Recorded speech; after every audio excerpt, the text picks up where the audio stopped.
बिहार में मतदाता सूची के विशेष गहन पुनरीक्षण को लेकर चल रहे विवाद में गुरुवार को एक बड़ा मोड़ आया, जब सुप्रीम कोर्ट ने इस प्रक्रिया पर रोक लगाने से इनकार कर दिया। सुप्रीम कोर्ट ने साफ कर दिया कि यह लोकतांत्रिक प्रक्रिया का हिस्सा है और चुनाव आयोग एक संवैधानिक संस्था है जिसे इसकी जिम्मेदारी दी गई है। इसके साथ ही कोर्ट ने चुनाव आयोग को यह भी निर्देश दिया कि पहचान के दस्तावेजों की सूची में आधार कार्ड, राशन कार्ड और वोटर आईडी को भी स्वीकार किया जाए। ये फैसला उन विपक्षी दलों के लिए झटका है जिन्होंने मतदाता सूची पुनरीक्षण की प्रक्रिया पर सवाल उठाते हुए सुप्रीम कोर्ट से इस पर रोक लगाने की मांग की थी, लेकिन अदालत ने स्पष्ट किया कि जब तक ये प्रक्रिया संविधान और कानून के दायरे में है, उसे रोका नहीं जा सकता। न्यायमूर्ति सुधांशु धूलिया और न्यायमूर्ति जयमाल्या बागची की पीठ ने इस मामले की सुनवाई करते हुए कहा कि लोकतांत्रिक प्रक्रिया का निर्वहन है। सुप्रीम कोर्ट ने माना कि मतदाता सूची को ठीक करना और गैर नागरिकों के नाम हटाना एक वैध उद्देश्य है और अगर इसे सही ढंग से किया जाए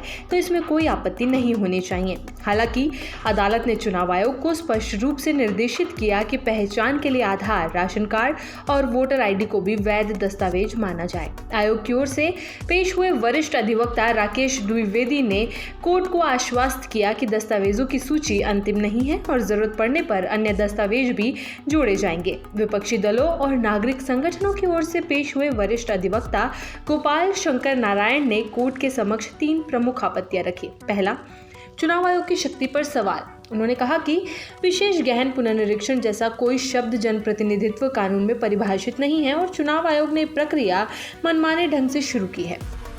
दूसरी, अपनाई गई प्रक्रिया पर आपत्ति। उन्होंने बताया कि 7.9 करोड़ से अधिक मतदाता इस प्रक्रिया से प्रभावित होंगे, लेकिन आधार और वोटर आईडी जैसे अहम दस्तावेजों को पहले ही सूची से बाहर रखा गया।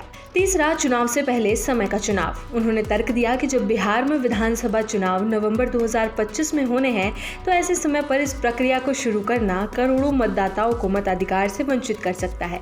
वरिष्ठ वकील कपिल सिब्बल ने भी अपनी दलील में कहा कि नागरिकता तय करने का अधिकार चुनाव आयोग के अधिकारियों के पास नहीं होना चाहिए। उन्होंने कहा कि BLO यानी कि बूथ लेवल ऑफिसर जैसे निचले स्तर के कर्मचारियों को ये निर्णय लेने की शक्ति देना संविधान के विपरीत है। सुनवाई के दौरान न्यायमूर्ति धूलिया ने चुनाव आयोग से सवाल किया कि अगर ये प्रक्रिया चुनाव से ठीक पहले की जा रही है तो क्या इसका प्रभाव मतदाताओं के अधिकार पर नहीं पड़ेगा।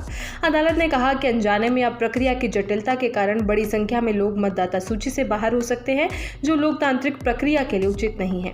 जस्टिस बागची ने RP एक्ट की धारा 21(3) का उल्लेख करते हुए कहा कि आयोग को प्रक्रिया की स्वतंत्रता तो है, लेकिन ये देखना भी जरूरी है कि प्रक्रिया व्यवहारिक और न्याय संगत हो। चुनाव आयोग की ओर से वरिष्ठ अधिवक्ता द्विवेदी ने दलील दी कि आयोग को मतदाता सूची तैयार करने और उसका पुनर्निरीक्षण करने का संवैधानिक अधिकार प्राप्त है।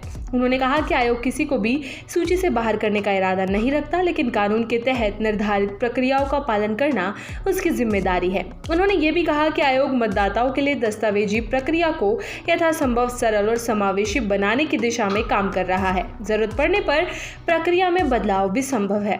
सुप्रीम कोर्ट ने मामले की अगली विस्तृत सुनवाई के लिए 28 जुलाई 2025 की तारीख तय की है। अदालत ने चुनाव आयोग को 1 सप्ताह के भीतर जवाबी हलफनामा दाखिल करने का निर्देश दिया है। वहीं याचिकाकर्ताओं को 28 जुलाई से पहले रीजॉइंडर दाखिल करने की अनुमति दी गई है। अदालत ने यह भी रिकॉर्ड किया कि 1 अगस्त को ड्राफ्ट वोटर लिस्ट प्रकाशित की जानी है, यानी उससे पहले किसी भी प्रकार की अंतरिम रोक की मांग नहीं की गई है।